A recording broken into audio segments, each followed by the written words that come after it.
And when I say being comfortable means you feel the sensation in the body. You feel the sensation in the body, and that sensation makes you aware. Now, if the thought of imagined fear is not there, this sensation will not be attached to fear. This is what, the mind does. So you become aware of the entire body, feel the sensation, comfort and steadiness. Not only that, because when you repeat it again, look at the entire body, feel sensation, comfort and steadiness, and what this means, sensation, comfort and steadiness, this is a rise in awareness. But if it is supported by an imagined fear, that is a fall in awareness. Sensation is the same, awareness is the same, but it is supported by imagined thought. That if you become aware of that imagined thought, then we know it is an imagination, so let me get out of it. And there is another way to be comfortable. Once you experience sensation, comfort and steadiness, my friends, you look inside the body and be aware of the space inside the space, or I would say projected darkness. Realize that inner space has no boundary. Why? Anything imagined in the mind has a limited entity. That sense of limitedness attacks our ego. And that ego and the limitedness causes the fear, anxiety, duality, and a conflict. So you see, we are understanding, you are becoming your own teacher. The inner space has no boundary. And why? Because it leaves the objective reality. When it leaves the objective reality, you rise in awareness further, and the ego with an imagined fear drops. Can it happen in one session? No. If you do the practice regularly, it will become a way of your life. And the second step that we have been understanding, being carefree.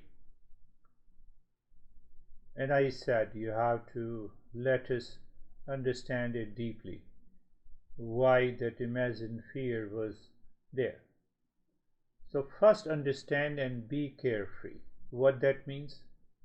I always gave an example of watch your thoughts like the traffic while standing across the road. So you see, you are separate from your thoughts. That's why you are standing across a road. Same way you are separate from the thoughts. Don't attach to or identify with them. Whether it is an imagined thought or whether it is any thought that crosses your mind. Why we say that? We have to understand clearly. The greater, the deeper the understanding, the moment I get associated with any thought, I subjectify my thought. What that means?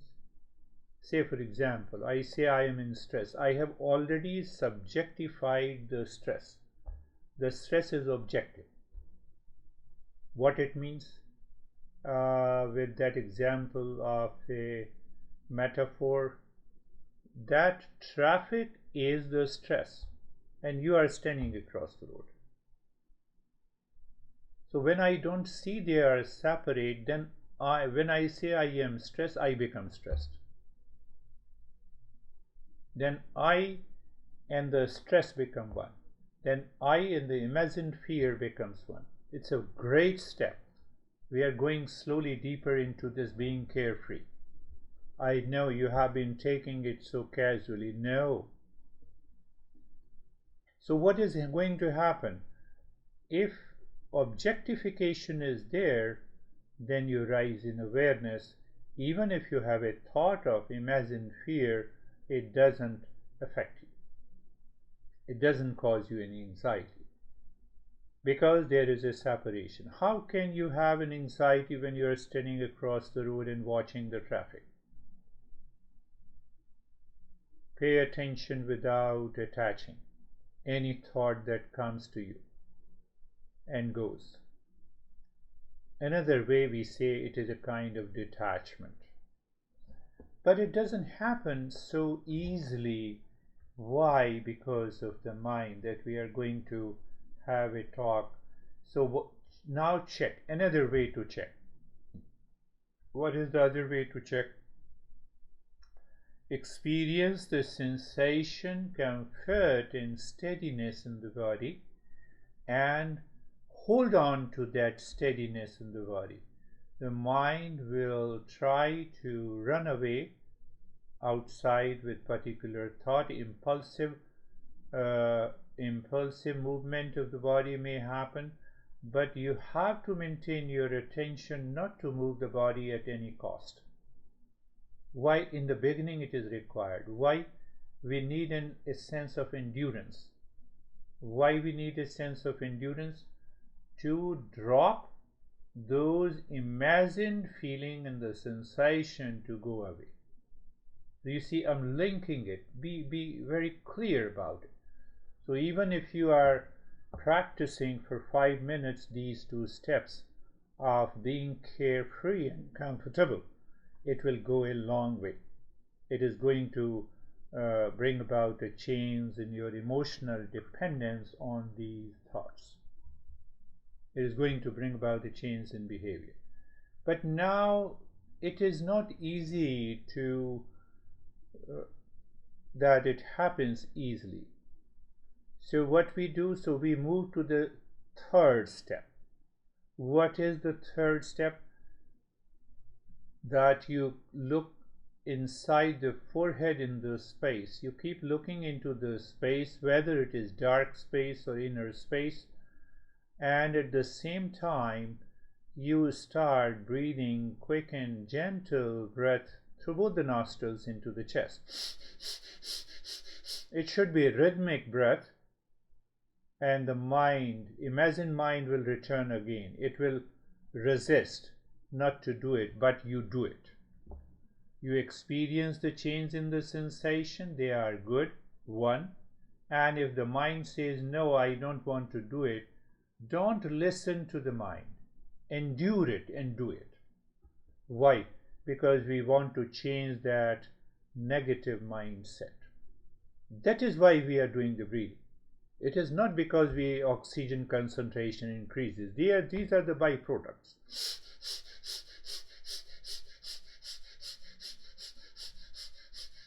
And continue doing it. We are gently punishing the mind that has an imagined thought. It creates a resistance in the mind. I don't want to do it. And you do it. Mind says, I don't like to do it. You do it. Continue doing it. You feel different changes in the sensation, and the mind relates those sensations that no, I don't feel good. Still you do it. Why? Because I have to develop a sense of endurance to get rid of these movement of the mind. That is why we are doing the breathing.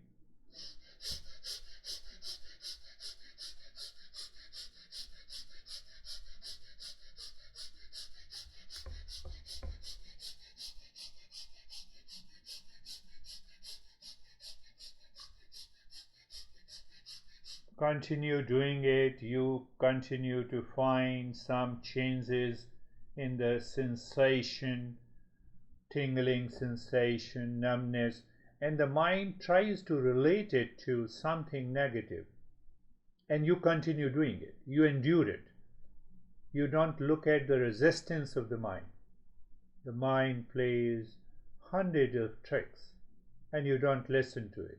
That is going to develop a level of endurance which is going to help you in a long way.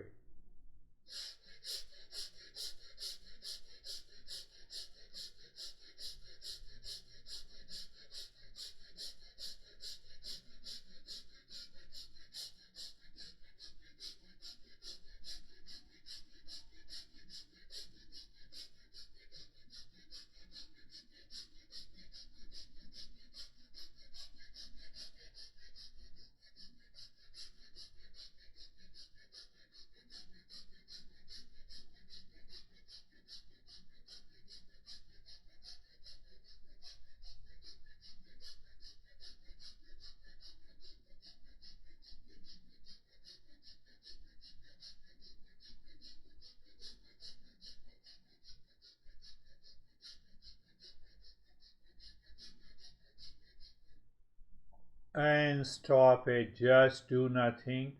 First, accept the changes in terms of sensation, and you may find that the mind wants to be in the state of stillness, and that is good. Register in your mind if there is any resistance during the breathing and you have endured it. So the endurance persisting the mind, no, I will do it. It's a very subtle understanding in the process which is going to remove those imagined movement of the mind. And that is why I said irregular practice is required. Understanding is one thing. And easy. Average intellect can easily understand these principles. Check it again. You are in the state of stillness of the body.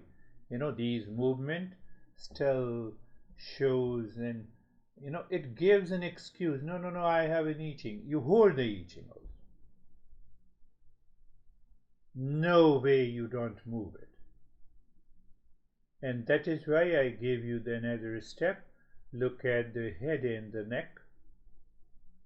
Mind is looking at the head and the neck and experience sensation, relaxation and stillness. So this helps to prevent the mind to go outside to have an imagined process of thoughts. We sometimes because we don't understand, so we take it casually. No, look at the right arm mentally, and sensation, relaxation and stillness. Look at the left arm, sensation, relaxation and stillness. So what is your goal in this step? That your mind is able to experience the sensation, relaxation, followed by the sense of stillness. So that stillness is going to prevent.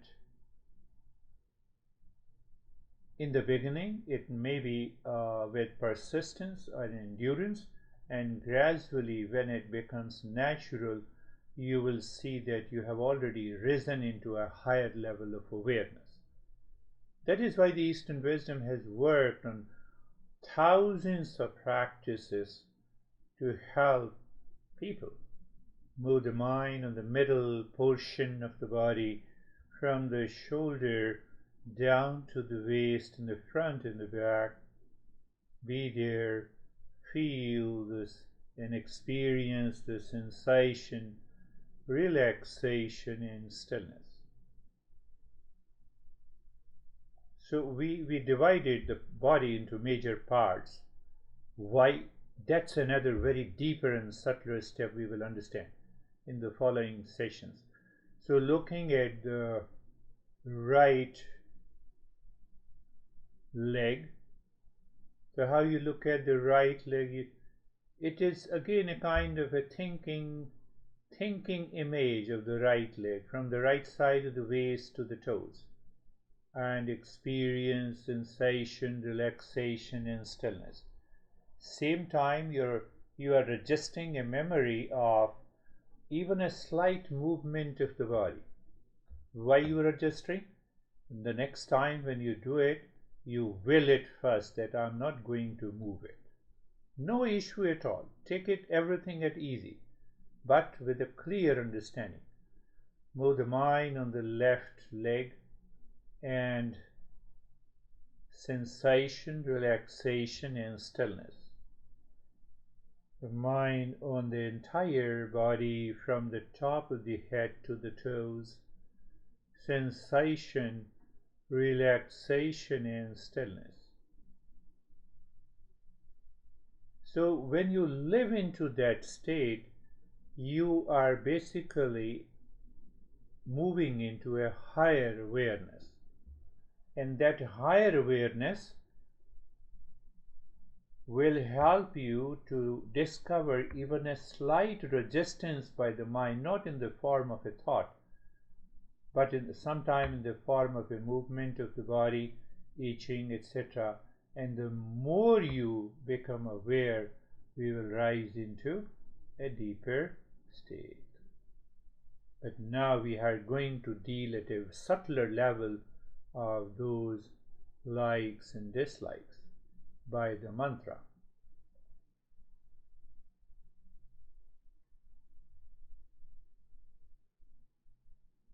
So looking deep inside the forehead, in the space,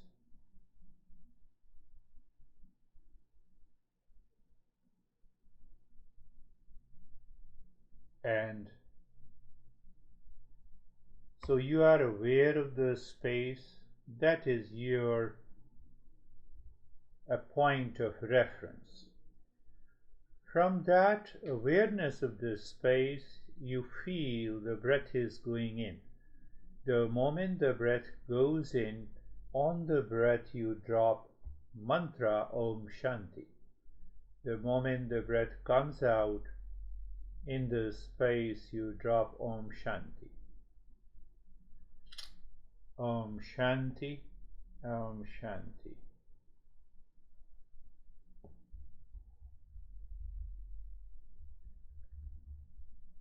You will find out what you will find out when you drop Om Shanti on the breath with reference to the space inside the forehead. We are going a little deeper inside the forehead. You find, what do you find? You find there are other thoughts also. Other thoughts are also intruding. So, should you get upset? No. Then what should I do? And that is where the real practice comes. So we are going at a very subtler level. The moment you find or you become aware other thought has come, gently superimpose Om Shanti on that thought. Now again I said superimpose. How do you understand this superimposition? It is like a play and a fun. What do you mean by it? It simply means I come to your house, knock the door, and you open the door. Who are you? And I say Om Shanti. What you do? Om Shanti. Why you have come? Om Shanti. I have only one answer to all your queries. Same way, you have only one answer, that is Om Shanti, to all the thoughts, all the unwanted thoughts. You have only one answer in the form of Om Shanti to all the unwanted thoughts intruding at this time. It is just a play and a fun way. That is the way we tackle this we tackle the subtler level of emotional dependence, because here at this level lies fears, anxieties. And you just play and fun. Any thought comes, Om Shanti. I give you one example. Anytime I knock the door, and you don't know me. Who are you, Om Shanti? Why you have come, Om Shanti? Why you knock the door, Om Shanti? What do you want, Om Shanti? I have only one answer.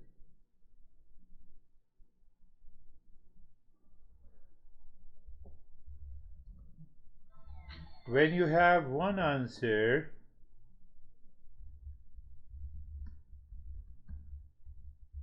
you are not carried away. Can you succeed in one session? Yes, it may happen. But if we continue to do it,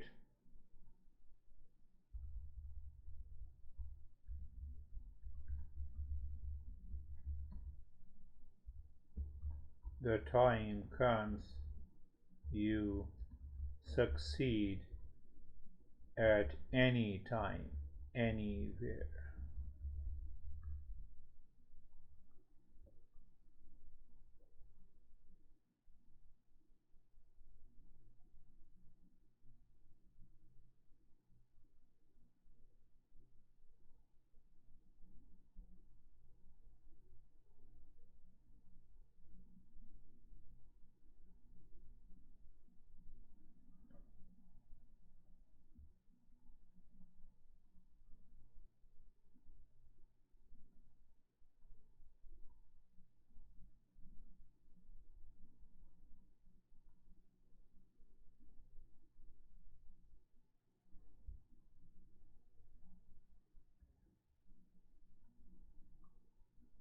So you give the last step,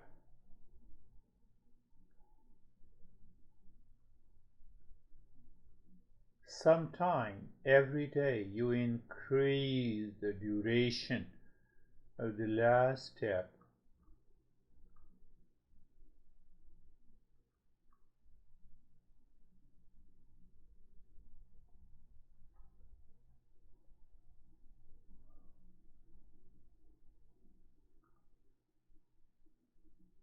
Do nothing, remain as you are. Just check the state of the mind. So it doesn't mean that you start thinking about those imagined unwanted thoughts.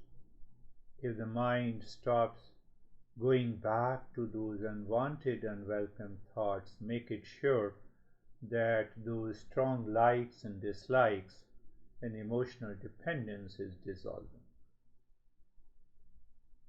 You have to do this practice this week many a times with clear understanding.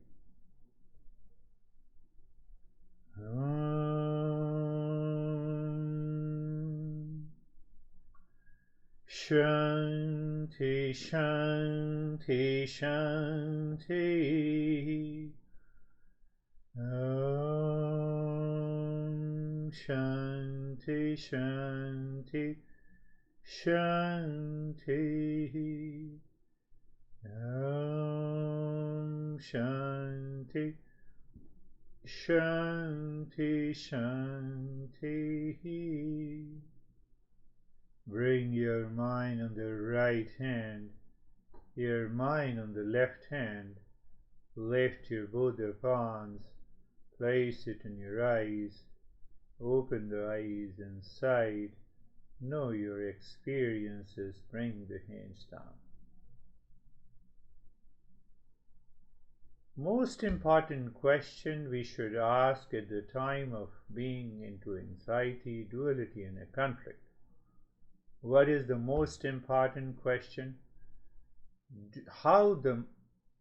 Do we lead the mind, or mind is leading us? If we are led by the mind, I have subjectified all my experiences. Then I am carried away by my unknown, imagined fears and anxieties and duality. Mind leading me, or I am leading the mind? And that only demands an awareness. I'm into anxiety. Mind is now leading me.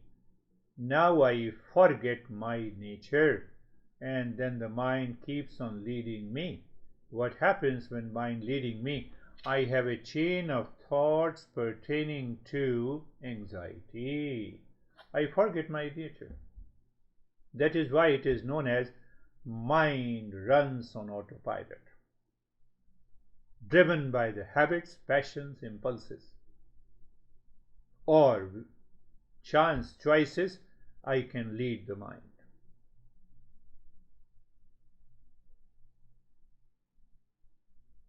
How the mind leads us in daily life.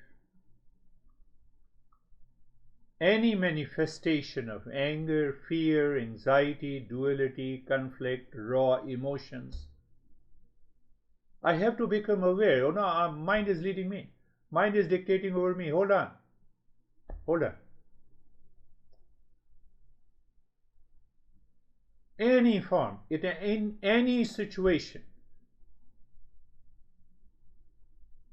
we are being led by the impulses and we are not able to lead the mind. We cannot direct the mind when the mind has already taken a lead.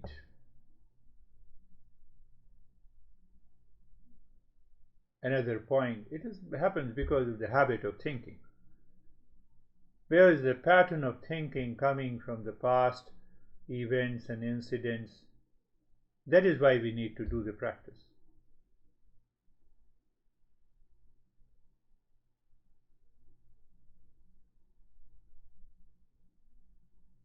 This mind leads us based on our assumptions and biases.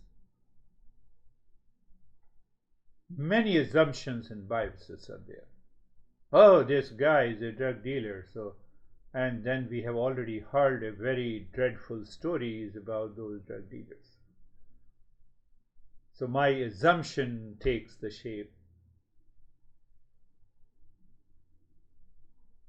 And those assumptions coming from mind says, I'm going to dictate over you, no worries. I will take hold of you.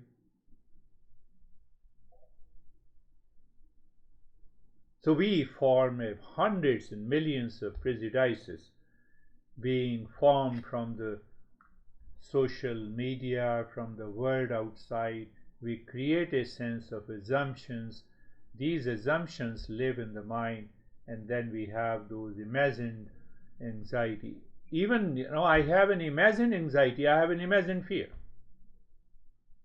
Why? Because it is already present. My subconscious thought, feeling, biases, it shapes my conscious thinking also. So I can say that I'm thinking, but what you are thinking? I have lot of fear. This guy is a criminal. He is a criminal for himself. What I have done to him?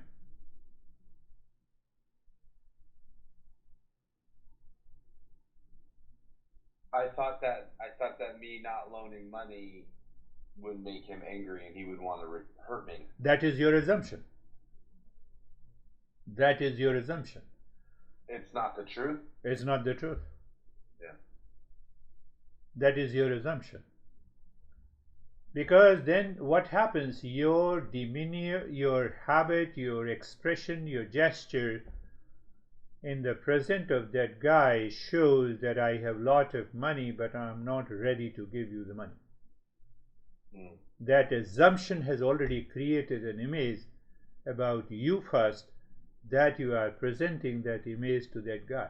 I don't have it.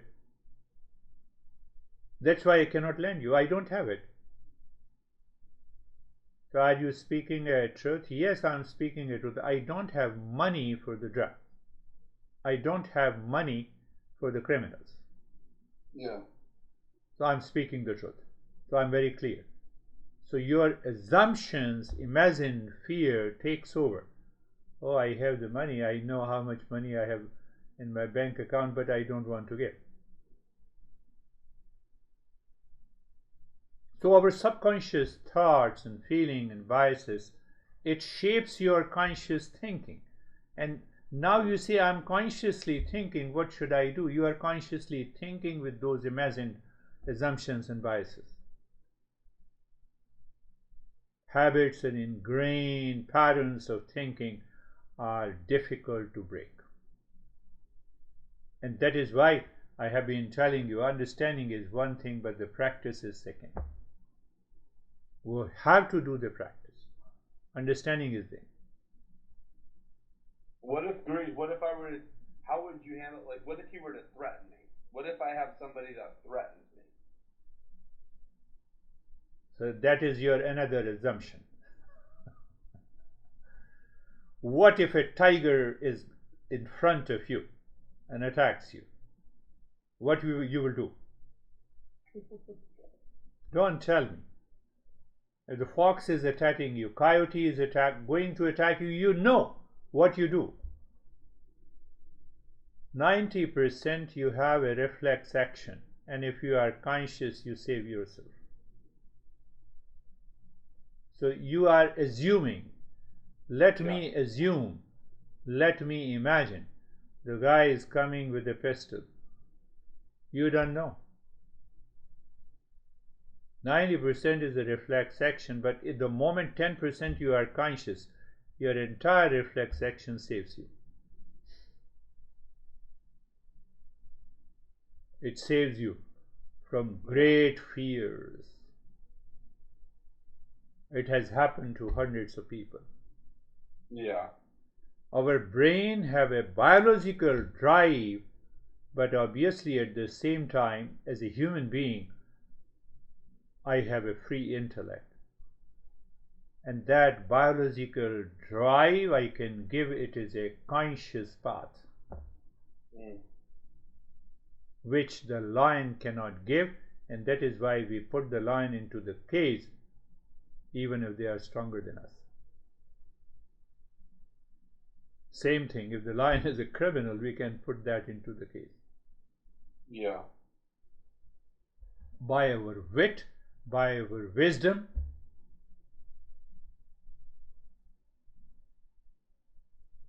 So, the mind is leading us. So we have another assumption. What is the best option?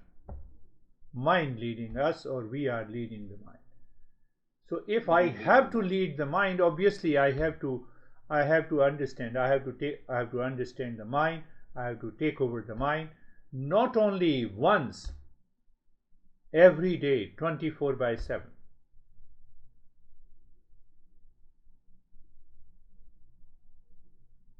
Now see the secret behind it. You'll be amazed, but I believe you will understand it. My restlessness, my restless mind, my unsteady mind, my undisciplined mind has those elements, those impressions, those assumptions, which is always ready that the mind is going to dictate over me,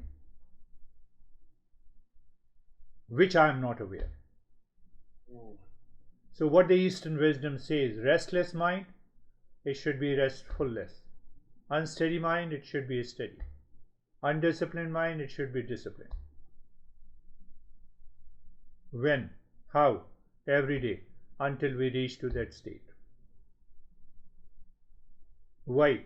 Restfulness, steadiness, disciplined mind is always aware. It can tackle any situation and problem in your life. We miss it. We lose it. We get carried away by any situation.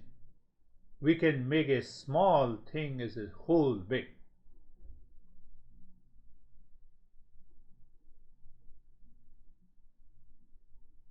We don't need a big house. We need a big heart. I have a big heart. So where is the problem? Big heart is suppressed by your assumption. Yes, you have it. That I can really understand it. But that is dictated over by the mind. And that big heart becomes very small. It is squeezed. Yeah. So you have imagined fear. Yes, you have it. And that is why we don't believe in religion, because they are preaching, they are not helping us to understand.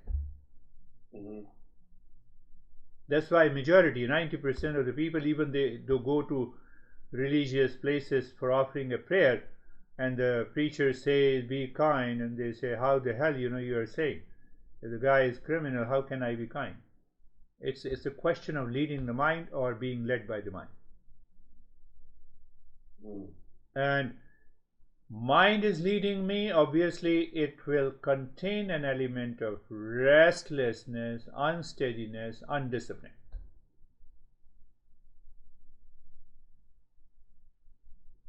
And these factors, why it is a restless, why it is unsteady, because it already has millions of impressions of impulses. It is ready to manifest in any situation.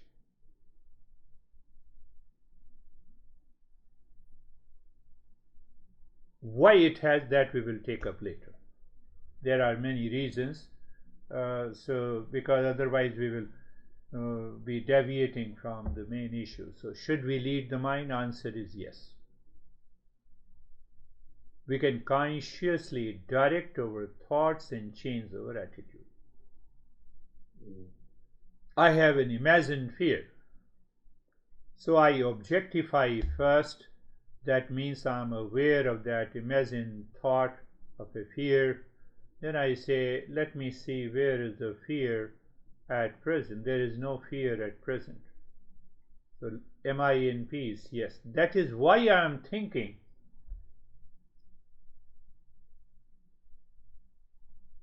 One aspect of it.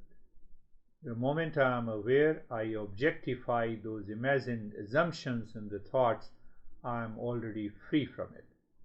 But because I am free from it, I have to use something at that moment. I have to feed something in the mind. And that is why I gave the practice Om Shanti. So instantly you start looking at the breath going in, Om Shanti, coming out, Om Shanti. Assumption is still there in the mind at other times. You superimpose Om Shanti, Om Shanti, Om Shanti, Om Shanti. And until it is gone completely, your mind recognizes that you have won. That is a feedback. What does Om Shanti mean again? I am the peace. Om means real self and Shanti means peace. No, I want to go deeper. So let us, Om Shanti, you say it and you become aware of the infinite space. Our master says that Sukha, Sanskrit word is Sukha. Sukha and there are two syllables, Sukha. Sanskrit is a spiritual language. So Su means good and Kha means space. So what is the shape of the Shanti peace? Sukha, good space. If you dig deep inside, you will find how beautiful is the language of the Sanskrit. They have chosen deliberately a particular word so that if you go deeper and deeper and deeper. So we do not stop only that Shanti means the peace. No, why you have chosen the word Shanti? We go there, and then we find now you haven't. You see, don't you see the space all around you? Yes. Is there any obstruction in that space? No. That is peace. That is why when we go on vacation, we see the beach and the ocean and the mountains, infinite space. What a beautiful scene. No, it is not a beautiful scene. It is because of the space you feel happy. You have seen mountain millions of times. How many times, you are going to see the mountains and it gives you no. It is that space. The space is the image of the peace. And what is image? Imagination. What is your assumption? What is your self-created impulsive imagination? He is going to kill me.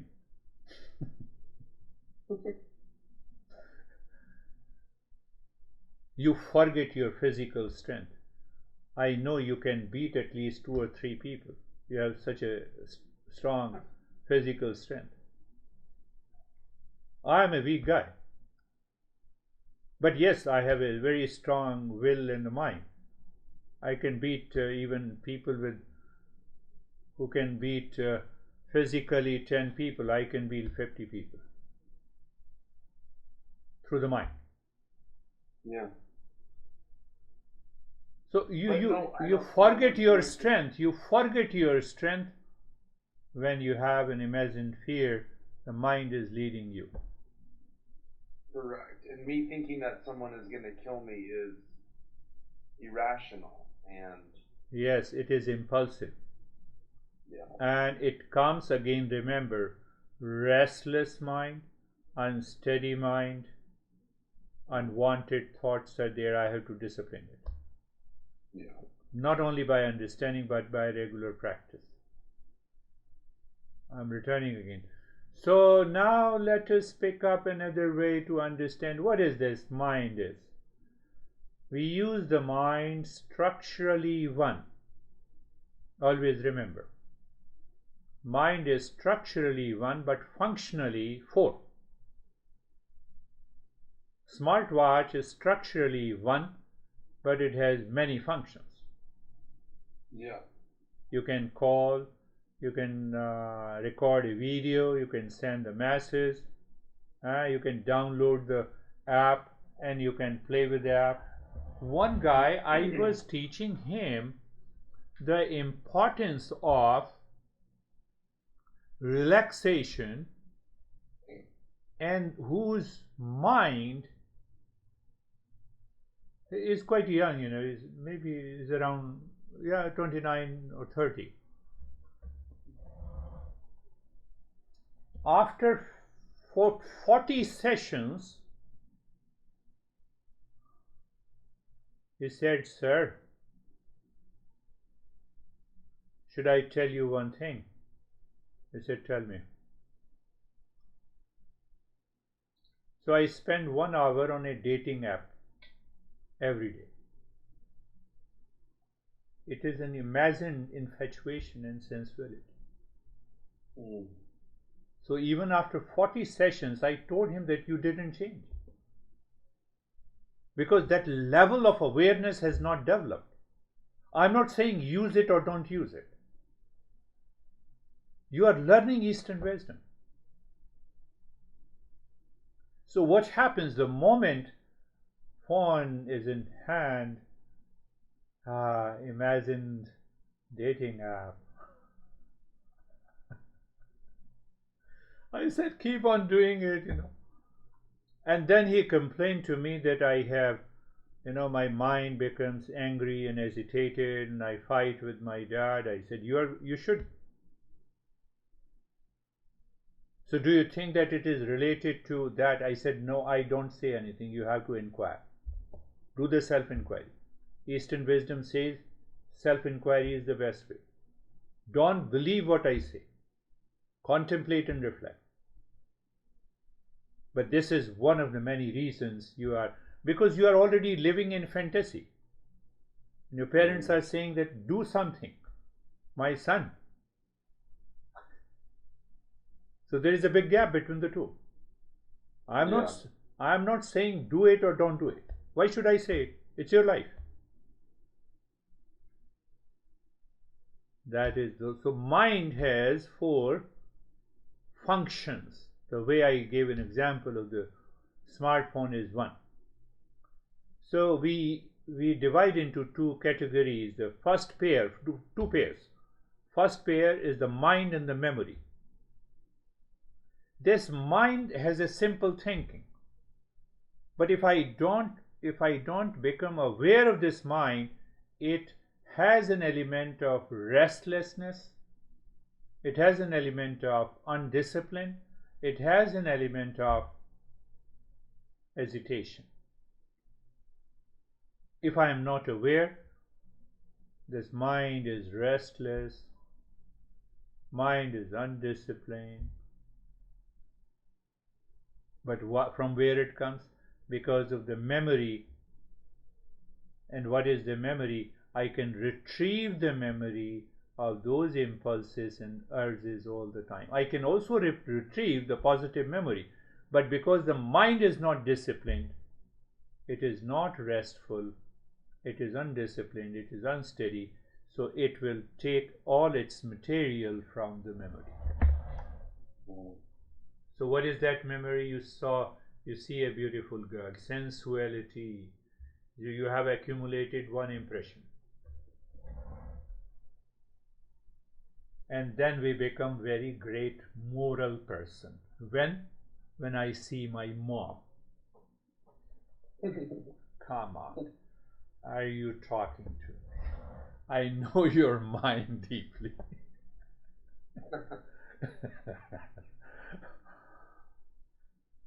I don't see the person as a person I subjectified. You have imagined fear, you were talking about, now you have an imagined sensuality in that man or a woman. Why? Because the mind is unsteady. Why? Because the mind is restless. Yeah. So this is what about one pair, the mind and the memory. But still, it is happening in the mind, and I'm not the mind. I'm coming to that. Another pair is the intellect and the I thought. So that very I thought takes place in the intellect. Now the intellect says this woman is not a subject of, what is, it is not a subject of consuming. That woman is not a consumer. If the mind is always the consumer, it has those impulses. It is unsteady. I see the Maserati, oh, I should have it. Sensuality, that is also a sensuality. I see a big house, oh, that I should have this. I come to your house and I see, oh, you have a beautiful house. I say the beautiful house with a sense of appreciation and thankfulness. One, and I say that it's a beautiful house out of the jealousy that I should also have it. Outer expression is the same, but because of the restlessness, unsteady mind, my mind expresses the same. You say thank you, but still, I have already accumulated the impression. My mind should always be calm and relaxed and restful. Then only I can treat this path of the self-discovery. Otherwise, it doesn't work. I can understand it. I can understand if the people make the statement, but I don't say anything. Why should I say? It's your life. Unless you ask me. So the mind and memory. Now see what happens. So I said just now, the mind is structurally one. It has four functions. I explained you about the one pair, mind and the memory. The mind is constantly retrieving the memory, and then I have sensuality, I get attached, and I have likes and dislikes and etc. That is how I live my life. With all the expectations throughout the day. I have certain fears and anxiety, duality and a conflict. I cannot live my life continuously in the state of the calmness, but that is okay. Now go intellect and the I thought. Now because the intellect knows it, this is not fair, this is not good, this is not right. But the pressure of the mind and the memory is so much, it goes into the intellect and it combines with the I. I have fear. Looking at another woman, you see, women at my home is not good. She is better. And there lies the problem. There lies the problem. So now what happens? Even though the intellect is present, now the intellect is dictated by the impulsive mind. That is the meaning the mind is leading me.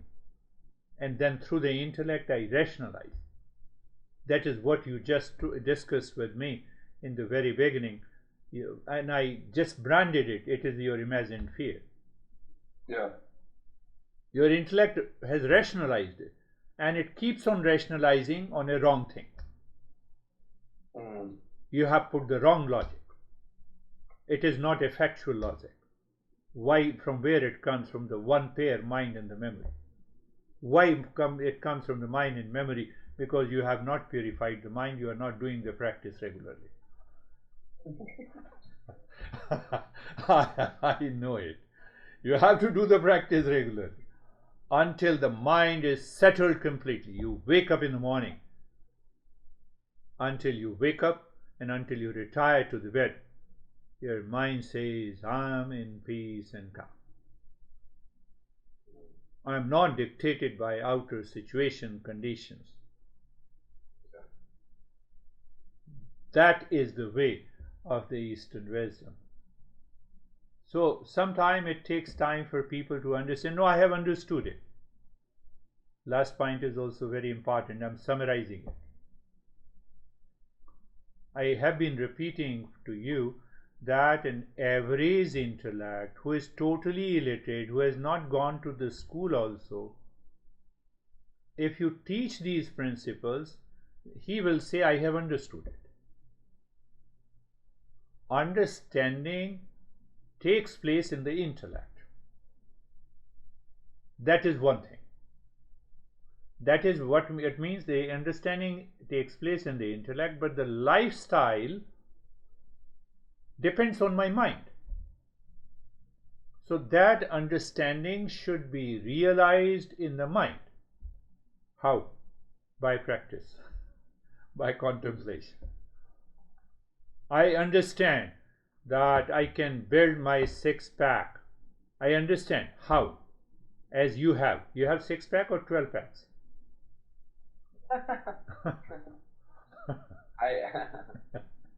So anyhow, it's not, no, but you go to the gym, you build those muscles. Not understanding is one thing, but your regular practice, you have reached to that state where I can see the physical fitness. So what I do, I understood it, and I say I have understood it. But the mind says, I will teach you. I will guide you. You are not listening to me. You forget all these principles because you have not educated the mind. You have not built the muscles of the mind.